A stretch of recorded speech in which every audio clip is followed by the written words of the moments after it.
ଦେଖନ୍ତୁ ଆମକୁ 2 ତାରିଖ ସକାଳେ ଜଗନ୍ନାଥ ମାଝୀଙ୍କ ମୃତଦେହ ଗୁରୁ ଅଡାରିଙ୍କର ମାନେ ବାଡ଼ିରୁ ମିଳିଥିଲା ଯେଉଁ ପରିବା ବାଡ଼ିରୁ। ତା ଉପରେ ଆମେ ତଦନ୍ତ ଚଳେଇଥିଲୁ। ଆଉ ସେ ସଂକ୍ରାନ୍ତରେ ଗୋଟେ କେସ୍ ବି ହେଇଥିଲା ଜଗନ୍ନାଥ ମାଝୀଙ୍କ ଭାଇଙ୍କ ରିପୋର୍ଟ ଉପରେ। ତ ଯାହା ଆମେ ତଦନ୍ତରୁ ଆମର ଜଣାପଡ଼ିଲା ଯେ ଜଗନ୍ନାଥ ମାଝୀ ଜଣେ ସେ ୱେୱାର୍ଡ ମାନେ ଜଣେ ଗଣ୍ଡଗୋଳ କିସମର ଲୋକ। ସେ ମାନେ ସବୁବେଳେ ମଦ ପିଇକି ଗଣ୍ଡଗୋଳ କରନ୍ତି ସମସ୍ତଙ୍କ ସହିତ।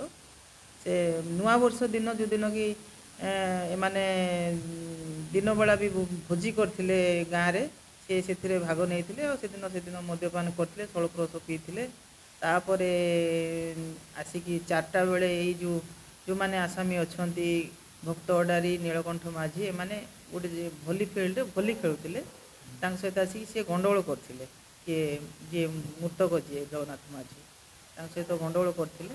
ଆସିକି ତାଙ୍କୁ ମାରପିଟ୍ କରିଥିଲେ। ତା ସହିତ ଭଲି ନେଟ୍ଟା ଚିରି ଦେଇ ମାନେ ଛିଣ୍ଡା ଛିଣ୍ଡି କରିଦେଇଥିଲେ। ଆଉ ତାଙ୍କୁ ଧମକ ଚମକ ଦେଇକି ଯାଇଥିଲେ।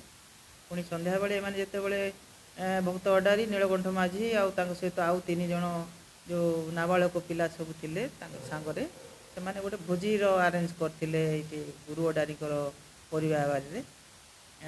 ଚିକେନ୍ ଆଣିକି ରୋଷେଇ ଫୋଷେଇ କରିଥିଲେ। ମଦ ବି କିଛି ନେଇଥିଲେ ପିଆ ପିଇ କରିବା ପାଇଁ ସେଠି। ତ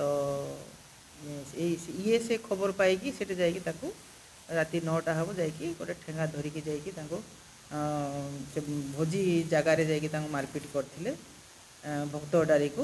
ଭକ୍ତ ଅଡାରିକୁ ଯେତେବେଳେ ମାନେ ଆଟାକ୍ କରିଛନ୍ତି, ତାପରେ ଏମାନେ 5 ଜଣ ମିଶିକି ତାଙ୍କୁ ଧରିଛନ୍ତି। ଆଉ ତାକୁ ସେଇ ବାଡ଼ି ଛଡ଼େଇକି ତାଙ୍କୁ ବାଡ଼େଇଛନ୍ତି। ତା ସହିତ ସେଠି ଆଉ ଗୋଟେ ଠେଙ୍ଗାଟେ ଥିଲା, ସେଠୁ ନୀଳକଣ୍ଠ ମାଝୀ ସେଇଟା ବାଉଁଶ ଠେଙ୍ଗାରେ ତାଙ୍କୁ ଆସଲ୍ଟ କରିଛନ୍ତି। ଆଉ ସେ ଘଟଣାସ୍ଥଳରେ ହିଁ ମାନେ ଯେଉଁ ମୁଣ୍ଡ ଫାଟିକି ସେଠି ମାନେ ସେ ପଡ଼ିକି ଗଲା ପରେ ମାନେ ଦରମରା ଅବସ୍ଥାରେ ମାନେ ତାଙ୍କୁ ଛାଡ଼ିଦେଇକି ପଳେଇ ଆସିଛନ୍ତି। ଆଉ ସକାଳୁ ତାଙ୍କ ମୃତଦେହ ତାଙ୍କ ଘର ଲୋକ ପାଇଛନ୍ତି। ନାଇଁ, ଏଇ 5 ସଂଶ୍ଳିଷ୍ଟ ଅଛନ୍ତି। ଆଉ 5 ଭିତରୁ 2 ଜଣଙ୍କୁ ତ ଆମେ ଗିରଫ କରିଛୁ। ଆଉ 3 ନାବାଳକୁ ବି ଆମେ ଧରିଛୁ। ତାଙ୍କୁ ଆମେ ଜୁଭେନାଇଲ୍ ଜଷ୍ଟିସ୍ କୋର୍ଟରେ ଆମେ ତାଙ୍କୁ ପୁଟଅପ୍ କରିବୁ। ଆଉ ଏମାନେ ଆଜି କୋର୍ଟ ଚାଲାଣ